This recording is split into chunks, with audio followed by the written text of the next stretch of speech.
Hey friends, it's Jimmy here with a quick welcome to part 249 of this Unsolved Mysteries series. Before we start, don't forget to like, subscribe, comment, and hit the notification bell and turn on all notifications. Stanley Grizek was, by all accounts, a fixture in his community of Rome, New York. For nearly 20 years, he and his older brother Peter had successfully managed local enterprises, including a gas station and a neighborhood bar. But not all was right with that local bar, and it turned out that it was holding a festering dark secret that concerned powerful and influential people. Stanley and his wife Esther resided in a house situated immediately adjacent to the gas station, maintaining a close connection to their business interests. The evening of November 6th, 1976, seemed routine until Esther began her usual task of checking the security of their home. Without warning, she heard a deafening sound as the back door flew open, violently forced inward. Stanley, upon hearing the commotion, rushed down the stairs to confront the intruders. Two masked men had breached the home. One of the men, described as stockier and shorter than the other, immediately attacked Esther, choking her and knocking out her hearing aid. In a desperate attempt to survive, Esther pretended to be dead, holding her breath while she lay on the floor. She noticed the attacker carelessly placing a pearl-handled gun right next to her face, a key detail that would later challenge the official police narrative. The perpetrators weren't operating with the haste of typical robbers. They spent approximately an hour within the Grizek residence, meticulously tearing the house apart. Stanley's daughter later relayed that the men had completely ransacked the property, emptying desks, throwing objects everywhere, and even ripping up pillows in their thorough search. This prolonged destructive process, investigators determined, seemed less like a usual robbery for cash or jewelry and more like a desperate targeted search.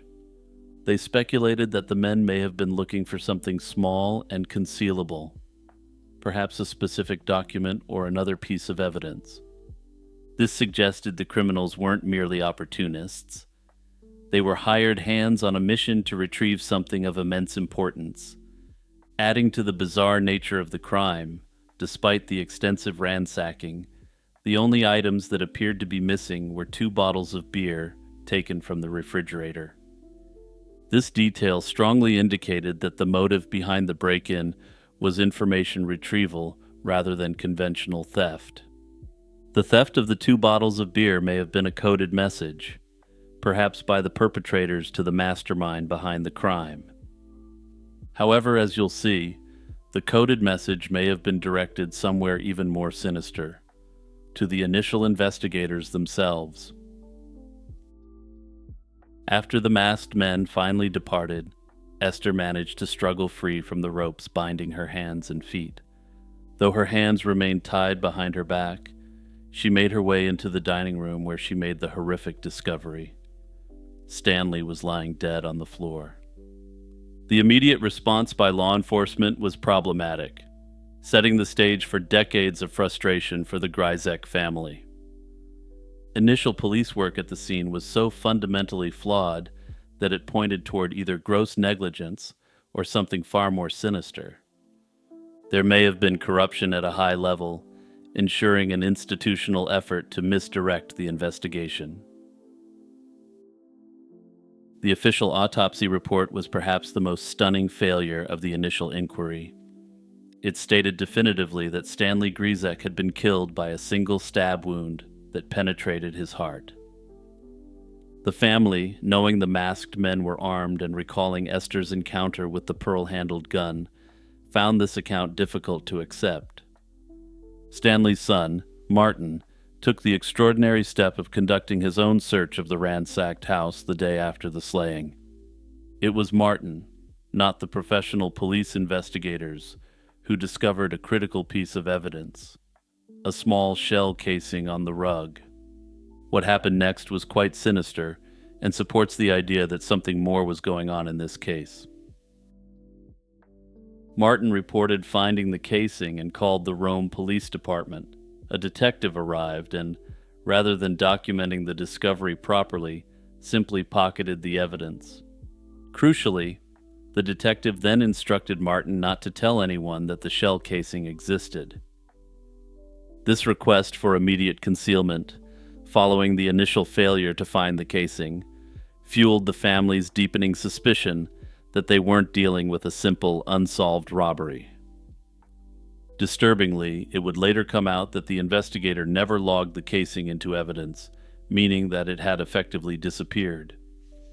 Further yet, even if he had added it into evidence, the chain of custody situation caused by the police inaction would have made tying the casing to any criminal extremely difficult regardless. Over a decade after the attack, Stanley Grizek's body was finally exhumed, and the results were shocking. This secondary forensic examination exposed the full scope of the initial error. There had been no stab wound at all. The exhumation confirmed Martin's suspicions, revealing Stanley had been killed by a bullet fired through his chest. The catastrophic failure of the 1976 medical examination, mistaking a gunshot for a stabbing, allowed the case to be characterized inaccurately for years. The forensic breakthrough provided evidence that Stanley had been the victim of a calculated hit and not a bungled burglary. This finally allowed new investigators to pursue theories focused on conspiracy and organized crime. Over 10 years after the attack, the case gained new momentum, centering on the idea that the two masked men were hired specifically to break into the house. This theory was substantially bolstered in March 1989, when an admitted drug dealer contacted police. He claimed that an individual had approached him, offering to wipe away a debt if he would commit a burglary. The dealer recounted being driven to an alley and told plainly to, quote, break into Stan's house. Investigators began connecting the targeted hit to Stanley's history with his brother Peter and the local businesses they shared. Peter Grizek, who had died 4 months before Stanley's slaying, had held the liquor license for the local bar operated by the brothers. This bar was linked to suspicions of illegal activities, including gambling activities, suggesting the killing stemmed from high-stakes illicit operations. The pivotal point in the case, however, rests on a profound shift in the relationship between the two brothers shortly before their respective deaths. Stanley and Peter had been very close, running businesses together for decades. 8 months before Stanley was killed, he visited Peter, who was gravely ill. Following that final visit, the relationship abruptly ended, and the brothers never spoke again. The compelling implication is that during this final encounter, Peter, facing his own mortality, shared a damaging, secret confession with Stanley. This secret, likely involving the illegal dealings tied to the bar and potentially naming powerful complicit figures, would explain everything. It's reasonable to conclude that Stanley was killed because he possessed this volatile, incriminating information. The timing supports this. Peter dies, Stanley holds the secret, and 4 months later, men are ordered to break into Stanley's house specifically to destroy all evidence. When the search for whatever evidence or documents were being sought failed, Stanley, the sole potential bearer of the truth, was eliminated. The subsequent manipulation of the autopsy report suggests the person who orchestrated the killing possessed sufficient influence to corrupt elements within the initial official investigation. This ensured the narrative remained pinned to a less traceable stabbing rather than a shell casing with forensic evidence in the form of ballistics. This is further bolstered by the fact that the investigating officer pocketed the shell casing and it subsequently disappeared. The slaying of Stanley Grizek remains an unsolved case, defined by the systematic breakdown of justice that occurred immediately after the crime. The identities of the two masked intruders, the person who hired them, and the full details of the illegal activities linked to the bar remain elusive. Ultimately, the slaying of Stanley Gryzek isn't just about a man killed in his own home. It's a classic tale about a man who knew too much. The key to solving this 40-year-old mystery isn't necessarily finding the two men who pulled the trigger, but identifying the powerful figure who felt threatened. It was a night where the rules got bent a little, all in the name of fun. It was 1982, deep in western New York. The air was crisp, the mood was electric, and costumes disguised identities, creating an atmosphere of youthful chaos that masked the darkness waiting in the early hours. 18-year-old James Adamski, a senior at Deepview High School, was out enjoying that freedom. By all accounts, he was a genuinely friendly, super well-liked teenager, the kind of person whose life was just starting to open up, a typical bright young adult on the cusp of his future. He spent the early hours of Halloween morning at the 5 and 23 Tavern, a bar located on Transit Road near Walden Avenue, soaking up the atmosphere of a packed, raucous costume party. As the party wound down in the pre-dawn hours of October 31st, James decided it was time to walk home toward his residence in Cheektowaga. This walk home became the defining, tragic segment of his life. He wasn't entirely alone initially. He walked down Transit Road for a time with a girl.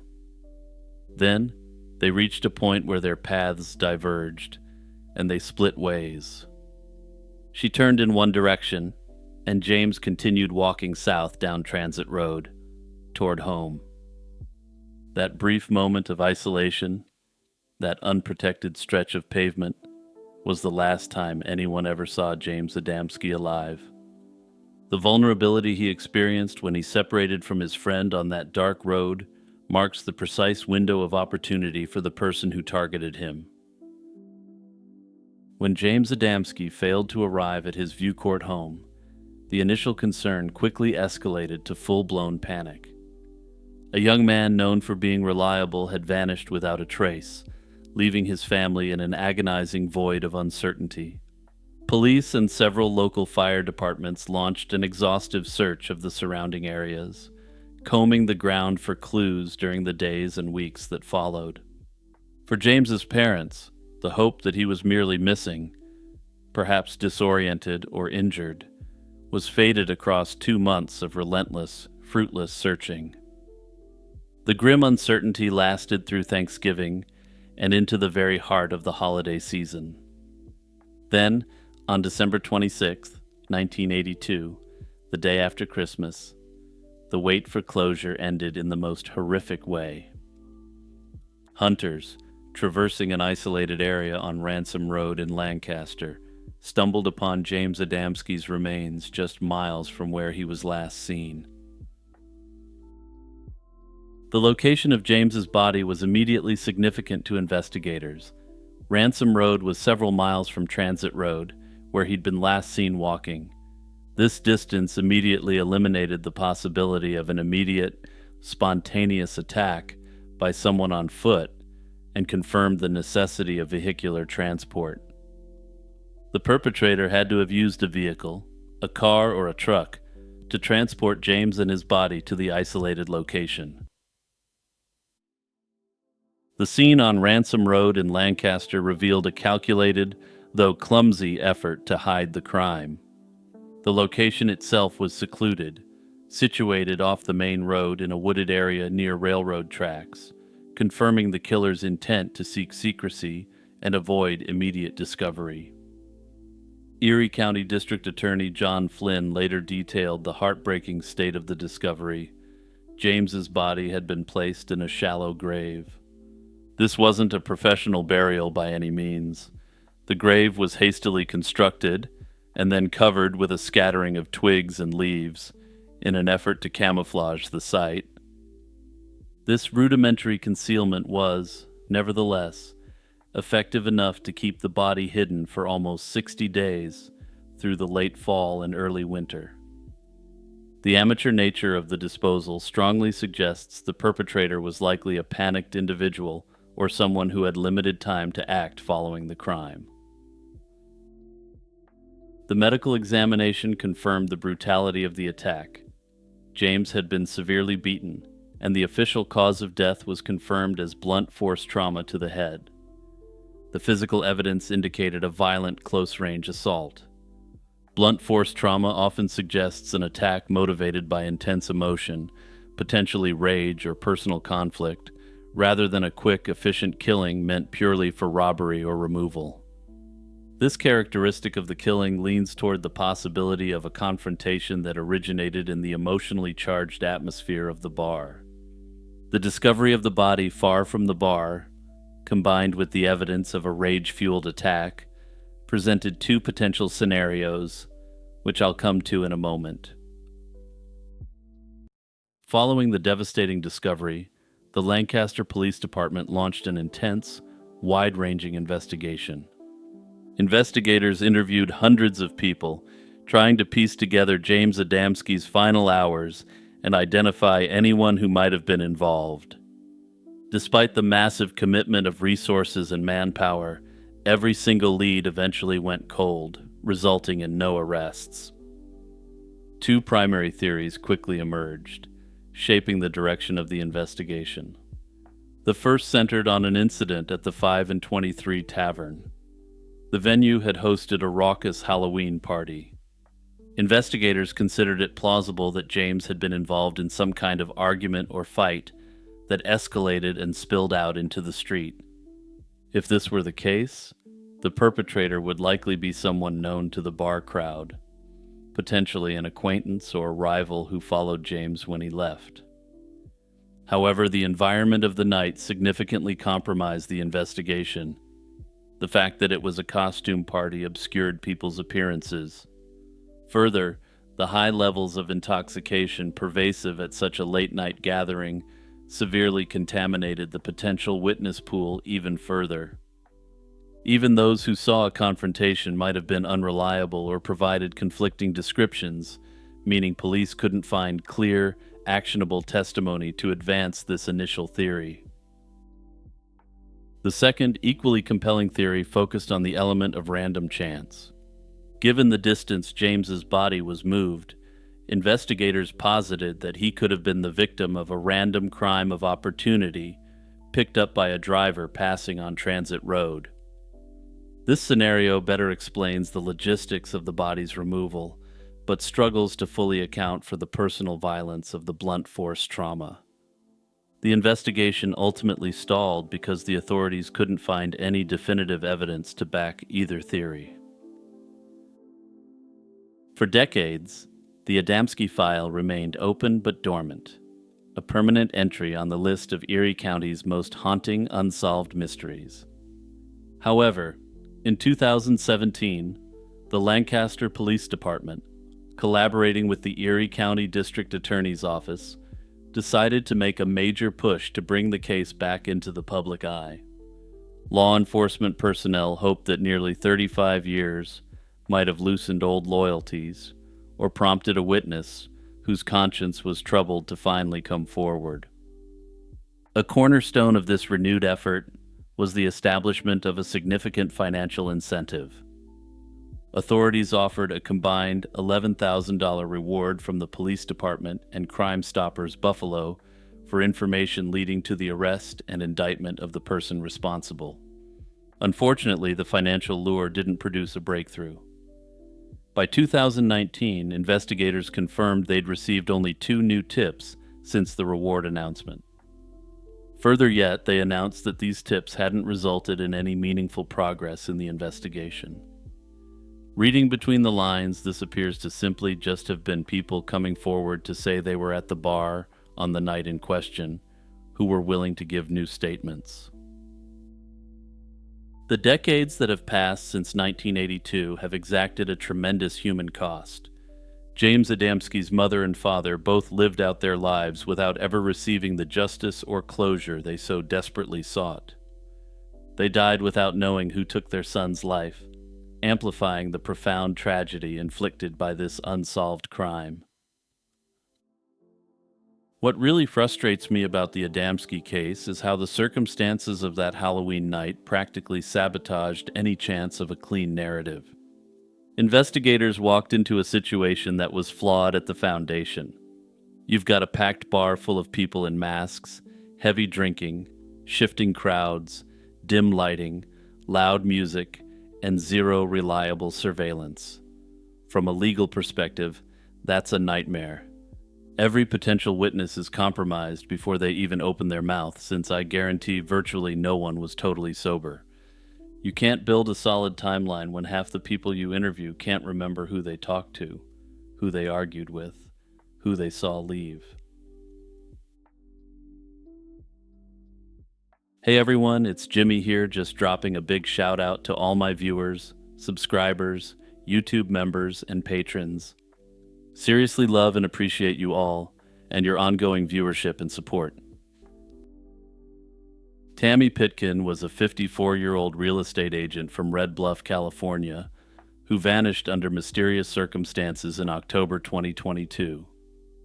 On October 14th of that year, Tammy set off on a short road trip with her two dogs, telling her family she would be back in just a few days. She had recently separated from her husband, but was reportedly looking forward to positive life events on the horizon, including the upcoming birth of her first grandchild. In the days immediately after leaving home, Tammy's movements were partly traced through receipts and sightings.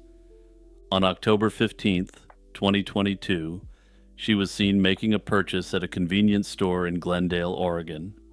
By October 16th, records show she had made a reservation at a Best Western hotel in Sutherland, Oregon.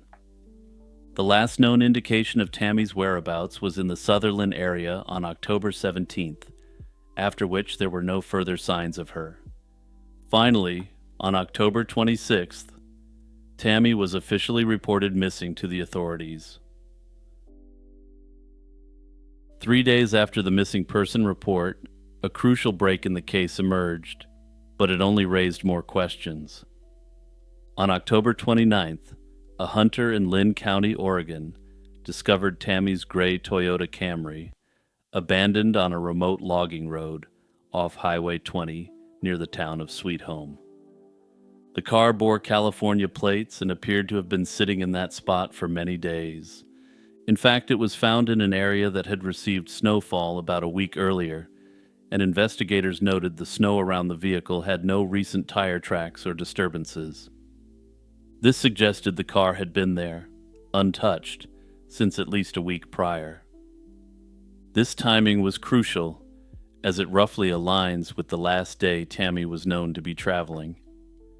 Based on the fuel level in the tank and the condition of the dirt and snow, the authorities believe the car was likely parked on that dead-end road on the 17th and left there ever since. When police examined the abandoned Camry, they found many of Tammy's personal belongings inside. Her purse, identification, passport, and medication were all in the car, as were leashes for her dogs. Other items left behind included an overnight bag with toiletries, a weapon she carried for personal protection, and 2 boxes filled with clothes and shoes. Notably, these important items had been left behind as if Tammy had expected to return to the vehicle. Conspicuously missing, however, were Tammy herself and her dogs. There were no obvious signs of a struggle or foul play at the scene. The car was simply found locked and quietly sitting at the end of the isolated road. Search and rescue teams, including canine units, scoured the dense forested area around where the car was found, but turned up no trace of Tammy or her missing dogs. In a strange twist, one of Tammy's 2 dogs reappeared months later. A small white dog named Trooper was spotted running along Highway 20 in the vicinity of the car's location over 3 months after the disappearance. Trooper was rescued in early 2023 by a local couple, and though emaciated from surviving in the wild, the dog was alive and well. This discovery gave a glimmer of hope, but also deepened the mystery. If Trooper survived in the woods for months, What might have happened to Tammy and her other dog? Despite extensive ground searches in the area and ongoing efforts, no physical evidence of Tammy or the other pet has ever been found. Investigators confirmed that Tammy had no known connections to Lynn County that might explain her presence there. The official response to Tammy Pitkin's disappearance involved multiple law enforcement agencies across state lines. Initially, the Lynn County Sheriff's Office in Oregon led the search around the site of the abandoned car. However, at some point, the primary investigative responsibility went to the authorities in Tehama County in California, where she was from. From early on, law enforcement didn't find evidence pointing to a crime. In fact, investigators in Lynn County have indicated they don't suspect foul play in Tammy's disappearance. In the absence of clear signs of abduction or violence, one prevailing theory among officials has been that Tammy left the car on her own and perhaps became lost or injured in the wilderness.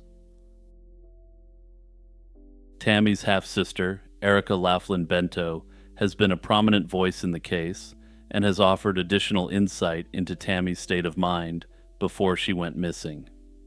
According to her, Tammy had been under significant stress and was not mentally well leading up to the trip. The family believes she might have been effectively running away from her life for a brief time to clear her head, or possibly fleeing in panic. In interviews, Erica speculated that Tammy may have felt afraid or paranoid during her journey. For example, she might have thought she was being followed by someone, which could have caused her to drive onto an out-of-the-way forest road to evade whoever she feared. This line of thinking suggests that Tammy's own mindset could have played a major role. She possibly left the vehicle by choice, either to hide or to get away from a perceived threat, and then something went wrong.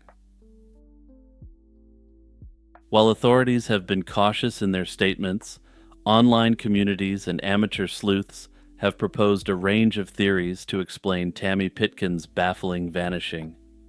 The most popular theory echoes the one just discussed, that Tammy may have intended to disappear for a while due to personal pressures, but something went wrong. Supporters of this theory point to several pieces of information that suggest a planned getaway. For example, on October 15th, Tammy may have withdrew approximately $1,000 in cash from a bank account and also purchased a prepaid phone card. These actions haven't been confirmed in official accounts, but if true, they're speculated to be evidence that she intended to live off the grid. This theory is bolstered by confirmed evidence such as her taking 2 boxes full of clothing with her. Another widely discussed possibility is that Tammy became the victim of an accident after leaving her vehicle. For instance, one scenario often mentioned is that she might have let her dogs out of the car for a bathroom break in the wilderness, and that something went awry at that moment. If one dog ran off into the trees, Tammy could have chased after it and gotten lost, injured, like falling down steep terrain, or otherwise incapacitated where no one could find her. This theory is partly supported by the later recovery of Trooper alive in the area. It's conceivable that in trying to retrieve a runaway pet, Tammy ventured too far from the road and couldn't make it back. The forests of Lynn County are remote and rugged, with steep slopes and thick vegetation, so an individual without proper gear or who is disoriented could quickly get into trouble. Sadly, if Tammy was injured or lost in that environment, it's possible she succumbed to exposure or other dangers, and her remains simply haven't been found yet. Despite the leanings of law enforcement toward no foul play, some observers cannot shake the feeling that something more sinister might have happened. Some online commenters have focused on Tammy's personal life and the timing of her disappearance, raising questions about whether someone close to her could have been involved. Notably, Tammy's trip came about a month after she filed for divorce from her husband of many years. All that said, it's very important to stress that no evidence whatsoever implicates anyone close to Tammy in any wrongdoing. Others speculate that Tammy could have fallen victim to a stranger. Under this theory, Tammy might have crossed paths with the wrong person at some point between October 15th and 17th. Perhaps she picked up a hitchhiker or met someone at a gas station or motel who gained her trust. This theory remains entirely speculative, however, and the authorities explicitly don't believe this is the case. Others have speculated that she went to the woods to exit the stage on her own terms. This is supported by circumstantial evidence to indicate that she wasn't doing well mentally at the time of her disappearance. That said, many have questioned why she would have brought her dogs with her if this was the plan all along. Also, even though she wasn't doing well, she appears to have been excited to meet her first grandchild, again putting doubt on this theory. Nozomi Momoi was born in Tokyo in 1978 and rose to fame in Japan's plot-optional film industry during the early 2000s. She became a prolific entertainer in this scene, appearing in over 100 film releases within about a year. By 2002, however, Nozomi was growing tired of the relentless filming schedule and considering a shift to a more traditional acting career. Friends later revealed that she planned to get married, leave the saucy screen circuit, and pursue work as a stage actress. At 24 years old, Nozomi Momoi seemed poised to start a new chapter in life, but that was all about to go disturbingly wrong. On October 12, 2002, while visiting friends in Nagano Prefecture, Nozomi's life met a tragic end.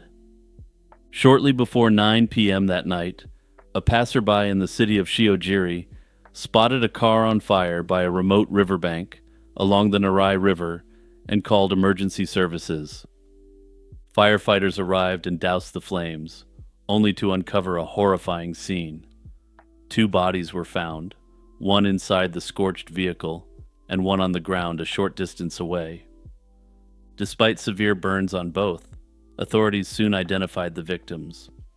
The woman was Nozomi Momoi, and the man was her companion on the trip, a 24-year-old acquaintance named Hiroki Sakai, who worked at a local car dealership. Evidence indicated that Nozomi had been slain before the fire. An autopsy found she suffered from 6 stab wounds. Her body had then been doused in a flammable liquid and set ablaze, seemingly to destroy evidence of the crime. Hiroki's remains were discovered in the car's back seat, burned so badly that examiners couldn't immediately determine his exact cause of death. Investigators did notice a knife, believed to have been used in the commission of the crime, lying near Hiroki's left hand inside the car, even though he was right-handed. This odd detail hinted that the scene may have been staged. From the start, the scene's strange circumstances puzzled investigators. It was baffling that Nozomi's body lay outside the car while Hiroki's was inside. Initially, police ruled that this was a mutual pact between the couple, ensuring that they would depart the world together. This was how things looked at first glance. Nozomi had been stabbed, and Hiroki appeared to have died in the burning car. As evidence emerged, however, this theory started to crumble quickly. Crucially, the autopsy showed that neither victim had inhaled much smoke, meaning Nozomi and Hiroki were likely dead or unconscious before the fire started. Such findings pointed to the disturbing likelihood of a third-party perp who had slain the couple and then set the car on fire to hide the crime. Investigators quickly tried to piece together what the two had been up to that night. It appeared Nozomi and Hiroki had left his home shortly before the incident, and they departed in a rush. At the residence, officers found the couple's shoes still by the door and a computer left running with the monitor on, as if the two intended to return shortly. These signs suggested they did not plan to disappear or die that evening. Instead, something urgent or unexpected drew them out. Despite all the inconsistencies, the authorities decided to close the investigation, a fact that would prove highly controversial. Hiroki's parents, unconvinced that their son was the perpetrator, urged authorities to continue investigating the case as if they had been slain by an as yet unknown perpetrator. In November 2002, about a month after the deaths, his family filed a formal complaint asserting that a third-party slaying had occurred. By January 2003, prosecutors reclassified the case as an open investigation into the slayings of both individuals rather than a closed case. Despite this significant step, the case stalled out with no apparent leads. With no suspects identified, Hiroki's parents also pursued a civil route to seek some form of justice. They sued Hiroki's life insurance company, which had refused to pay out benefits because of the authorities' original ruling on the case. This lawsuit led to a dramatic turn, and in early 2007, the Nagano District Court issued a landmark ruling. It found that based on the evidence, Nozomi and Hiroki's deaths were likely caused by a third party, and ordered the insurer to pay the benefits. While this didn't directly impact the criminal investigation, the 2007 ruling validated the family's doubts and put added pressure on law enforcement to find the perpetrator. Several inconsistencies in the case supported the theory that an outside assailant was responsible. Nozomi and Hiroki left in the middle of normal activities. They were found shoeless at the scene, and their shoes were later located back at the home they'd left. This may be a controversial take on my part, but in general, people don't voluntarily leave their homes without shoes on. Additionally, that computer in the house was still running, with the monitor on, suggesting they expected to return. Personally, I don't find this quite as compelling, as I often leave my computer on when I plan to go out even for a few hours. Also, if they had intended to end themselves in some sort of pact that night, I highly doubt they were too concerned about their computer or their power bill. Still, the cops and journalists found this to be a very odd fact, so perhaps there's some cultural context I'm not understanding here. Another major factor was the position of the bodies. Nozomi's body was found outside the car, while Hiroki's was inside the vehicle, in the back seat. If Hiroki had been the attacker, I find it odd that he would leave Nozomi outside and then climb back into his car to die in the fire. If it really was a pact, where this couple was to perish together, why wouldn't they just stay in the vehicle together? This hints that the victims were likely placed by another party. The weapon being found near Hiroki's left hand also hints at the possibility of the scene being staged.